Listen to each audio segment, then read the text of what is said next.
Crime is a crisis in our society. Something has to be done.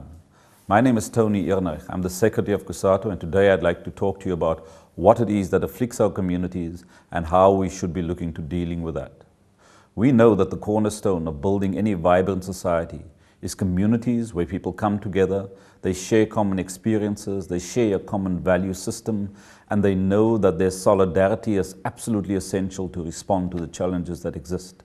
These communities are the cornerstones of what brings up children that have both a sense of responsibility to what must be done, but who also know that there's hope for their prospects for the future. When we look at what crime is doing in our society, we know that it's a matter we have to respond to. Drugs and gangsterism is tearing apart the social fabric of our society. Young people are being afflicted by addiction and they're being drawn into gangsterism. This takes away the very futures that they desire for themselves. This takes away the hopes and dreams that the families have for them. But it also denies communities and societies the stability that's essential to move forward and make progress.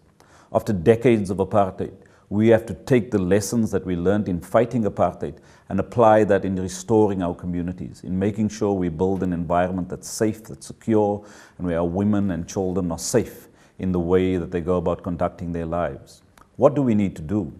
Clearly, drugs and gangsterism is the bottom line of the crisis that afflicts our communities. We need to make sure that we deal with the high flyers decisively. We need to make sure that we stop children from even experimenting with drugs. We need to make sure that the schools become an environment where children are taught values, discipline, and that hard work is the basis for the future. It's only on the back of those values that we're able to make sure that our society is all that we hope for it. That means that we have to stand up against the threats to our society. No longer should our children be seduced by the bling and the fancy cars of gangsters. Gangsters are the scourge of our communities. They're selling drugs, and their trade or way of making money is in part being condoned by our government. When Dan Plato says that all the gangsters must do is stop shooting, he doesn't say they must stop plying their trade, which is poisoning our young people and desecrating our communities. And so we need decisive action to say that there's no place for drugs in our society. There's no place for the practices of gangsters. But we also have to stop the systemic problems of criminality. The corruption that exists amongst many politicians must stop. This is both stealing money, but it's also moral corruption that tells people they'll do one thing, but instead do another, where the communities don't make progress.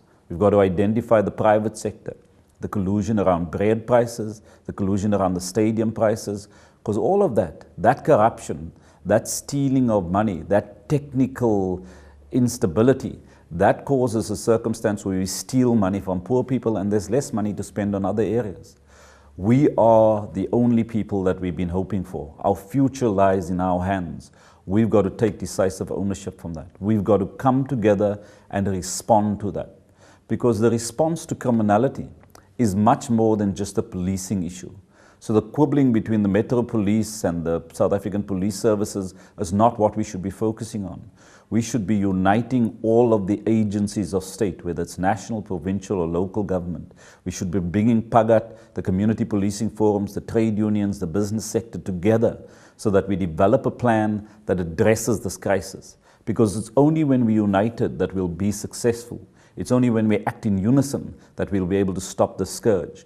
And when our leadership is unable to unite us, that must tell us clearly that the leadership neither feels our pain or they're not the suitable people for our times. We need leaders who walk and live amongst us. Many of those exist, and those are the people that we should rally behind. Because the moment comes where we know that individuals are the indispensable agents of change, but it takes collective action to bring about the desired results. We can make our communities more safer. We can build an environment where all of our people prosper.